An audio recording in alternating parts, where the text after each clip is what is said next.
এক যে ছিল মিষ্টি ছেলে আবু বক্কর নাম, মজারে মজারে দুষ্টুমিতে শেখাতো ইসলাম। বাবা মায়ের বাধ্য ছেলে অভিযোগ কারো নাই, তাই তো তাকে আদর করে ভালোবাসে সবাই। আবু বক্করের সাথে ইসলামের পথে। ছোট্ট বন্ধু, আয় ছোট্ট বন্ধু, উঠে পড়ো, উঠে পড়ো। আজ তো ঈদের দিন, তুমি ঘুমাচ্ছ কেন? আনন্দ করো, মজার মজার খাবার খাও। ঈদ মানে আনন্দ, ঈদ মানে তো খুশি। উঠে পড়ো ছোট্ট বন্ধু, উঠে পড়ো। কে কে আপনি? ঈদ মোবারক। তুমি আমাকে চিনতে পারোনি বোকা মেয়ে? আমি পরী রাজ্য থেকে এসেছি, আমি নীলপরী। আপনি সত্যি সত্যি পরী? সত্যি পরী রাজ্য থেকে এসেছেন? হ্যাঁ রে বোকা মেয়ে, তুমি আমাকে দেখেও বুঝতে পারোনি? আমি তো তোমার সামনে উড়ে উড়ে কথা বলছি, তুমি এত বোকা কেন মেয়ে? হ্যাঁ সেটাই তো, আপনি তো সত্যি সত্যি উড়ে উড়ে কথা বলছেন। ঈদের দিনে তুমি এখানে শুয়ে আছো কেন? সবাই ঈদের মাঠে যাচ্ছে, নতুন নতুন জামা পরছে, মজার মজার খাবার খাচ্ছে, আর তুমি এখানে একা একা শুয়ে আছো। তোমার ঈদের আনন্দ হচ্ছে না? আমার তো কোথাও যাওয়ার জায়গা নেই, এর জন্য এখানে শুয়ে আছি। আমি তো এতিম, আমাকে কে নতুন জামা কিনে দেবে? কে খাবার রান্না করে খাওয়াবে? ও আচ্ছা, এই কথা। এই নাও তোমার ঈদের নতুন জামা, আমাদের পরিরাজ্য থেকে এইটা তোমার উপহার। সত্যি সত্যি এটা আমার জামা? কি সুন্দর জামাটা! হ্যাঁ ছোট্ট বন্ধু, এইটা তোমার ঈদের নতুন জামা। আর এই নাও তোমার জন্য ঈদের মজার মজার খাবার। ভালো থেকো ছোট্ট বন্ধু, আসসালামু আলাইকুম। পরি বন্ধু, যেও না, যেও না, তোমাকে ঈদের দাওয়াত, যেও না। আমার নতুন জামা কই? আমার খাবার কই? কোথায় গেল সব? তার মানে এতক্ষণ আমি স্বপ্ন দেখছিলাম? হে আল্লাহ, এই ঈদের দিনে সবাই কত আনন্দ করছে, কত সুন্দর সুন্দর জামা পরে ঈদ করছে, কত মজার মজার খাবার খাচ্ছে, আর আমার একটা থাকার জায়গাও নেই। হে আল্লাহ, আমি এখন কি করব? এই দুনিয়ায় যে আমার কেউ নেই। ঈদ মানে তো আনন্দ, আমার আনন্দ কোথায়?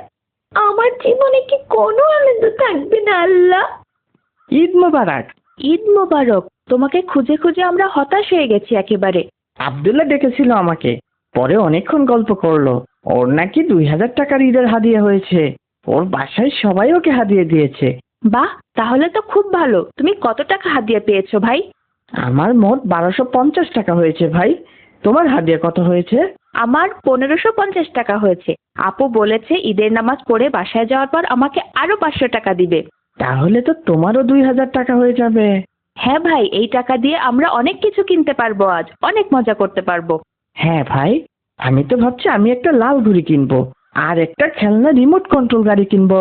আমি একটা প্লেন কিনবো, আকাশে ওড়ে ওইগুলো, সাথে একটা ঘুড়িও কিনবো। আমার অনেক দিনের শখ একটা খেলনা প্লেন কিনবো। আব্দুর রহমান, তোমার কত টাকা হয়েছে? আমার তো 1050 টাকা হয়েছে হাদিয়া। তুমি কি কি খেলনা কিনবে ভাই? আমি তো একটা অনেক সুন্দর খেলনা মোটরসাইকেল দেখেছি, ওটাই কিনবো। অনেক দ্রুত যায়, খুব সুন্দর। তাহলে সবাই খেলনাগুলো কিনে মাঠে যেয়ে এই খেলনা দিয়ে খেলা করব। আমার অনেক দিনের শখ এই রিমোট কন্ট্রোল গাড়ির, এইবার টাকা হয়েছে। আমারও অনেক দিনের শখ মোটরসাইকেলটা কেনার। এইবার বাসায় চলো, সবাইকে কিন্তু আজ আমাদের বাসায় দাওয়াত। সবাই দুপুরে আমার বাসায় খেয়ে তারপর যাবে। ভাই, আজ সারাদিন কিন্তু আমরা অনেক মজা করব, মজার মজার খাবার খাবো, সবাই মিলে ঘুরে বেড়াবো। অবশ্যই ভাই, সাথে ঠিকঠাক 5 ওয়াক্ত নামাজও আদায় করতে হবে।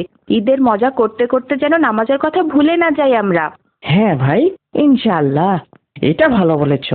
গত রমজানের ঈদে আমি জোহরের নামাজ আদায় করতে পারিনি, ভেবেছিলাম ঈদের নামাজ তো পড়েছি, তাই আর পড়া হয়নি। আমাদের অবশ্যই মনে রাখতে হবে ঈদের নামাজ ওয়াজিব আর জোহরের নামাজ ফরজ। তাই কোনোটাই আমাদের বাদ দেওয়া উচিত হবে না। খরচ তো বাদ দেওয়াই যাবে না। ইনশাল্লাহ আর ভুল হবে না। হে আল্লাহ, তুমি আমার সাথে এমন কেন করলে? আমি এখন কি করব? ভাই, হোস্টেলের সামনে ওই ছোট্ট মেয়েটা কান্না করছে, চলো তো দেখি কি হয়েছে। আসসালামু আলাইকুম। এই ঈদের দিনে তুমি কান্না করছো কেন বোন? ওয়ালাইকুম আসসালাম। আমার কোনো থাকার জায়গা নেই। কেন বোন? আমি এই হোস্টেলে থাকতাম। গতকাল রাতে হোস্টেলের মালিক আমাকে বের করে দিয়েছে। কেন, উনি বের করে দিলেন কেন? গত রাতে। এই মেয়ে, আমার হোস্টেল ভাড়া কোথায়? আসসালামু আলাইকুম চাচা। মামা তো আজ আসার কথা ছিল টাকা নিয়ে। আসার কথা তো সেই 2 মাস আগে থেকে। আজ 2 মাস হোস্টেল ভাড়া দাও না। আমি কি ফ্রি তোমাকে বসিয়ে খাওয়াবো এখানে? কতবার বললাম হোস্টেল ছেড়ে চলে যাও, সেটাও তো কথা কানে যায় না। আমি কোথায় যাব চাচা? আমার যে যাওয়ার কোথাও জায়গা নেই।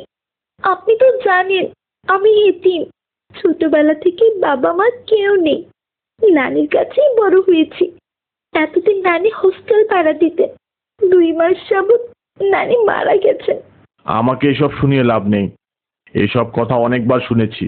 আমার টাকা লাগবে, টাকা। টাকা দিলে দাও, না দিলে হোস্টেল থেকে বের করে দিব আমি। আমাকে একটু দয়া করুন চাচা। আমার যে যাওয়ার আর কোনো জায়গা নেই। এই ঈদের আগের দিন আমি এখন কোথায় যাব?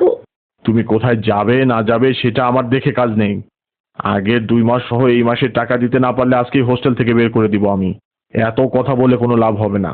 আগামীকাল ঈদ, সবাইকে তো আনন্দ করছে, আর আপনি আমাকে বের করে দেবেন চাচা? আমি কি খাবো, কোথায় যাব? আমাকে দয়া করুন চাচা।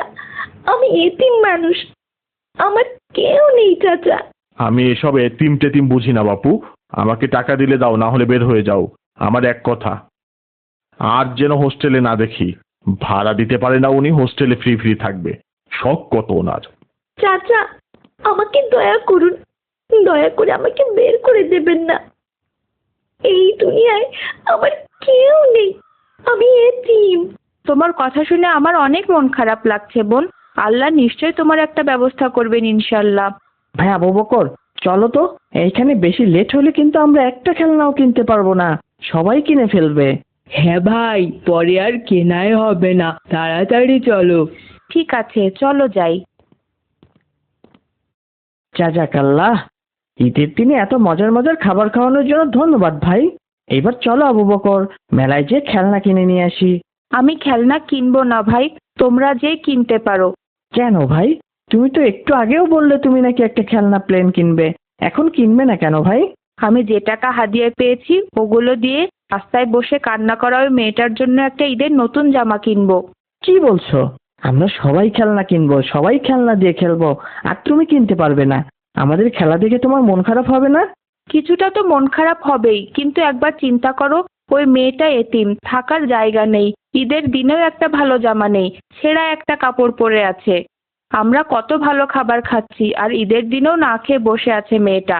হ্যাঁ ভাই, সেটাও ঠিক। আমরা ঈদের দিনে কত মজা করছি, আর ওই এতিম মেয়েটা কত কষ্ট পাচ্ছে। হ্যাঁ ভাই, এই জন্যই আমি সিদ্ধান্ত নিয়েছি আমার খেলনা কেনার টাকা দিয়ে ওই মেয়েটার ঈদের একটা পোশাক কিনে দিব। দেখবে মেয়েটা কত খুশি হয়। তোমরা কি আমার সাথে যাবে বাজারে? অবশ্যই ভাই। ভাই আমিও খেলনা কিনবো না, আমার হাতের টাকা ওই মেয়েটার জন্য দিয়ে দিব ভাই। ভাই, আমিও আমার টাকাগুলো দিতে চাই। আলহামদুলিল্লাহ, আলহামদুলিল্লাহ, খুব আনন্দ লাগছে এখন। চলো বাজারে যাই, সব কিনে নিয়ে আসি। ঠিক আছে ভাই। আসসালামু আলাইকুম বোন, এই নাও, এটা তোমার ঈদের নতুন জামা। ওয়ালাইকুম আসসালাম। আমার ঈদের জামা মানে? হ্যাঁ বোন, আমরা আমাদের ঈদের হাদিয়া থেকে কিনেছি। নাও জামাটা। এইটা তো স্বপ্নে দেখা আমার সেই পরীর জামাটার মতো সুন্দর। তোমার পছন্দ হয়েছে বোন?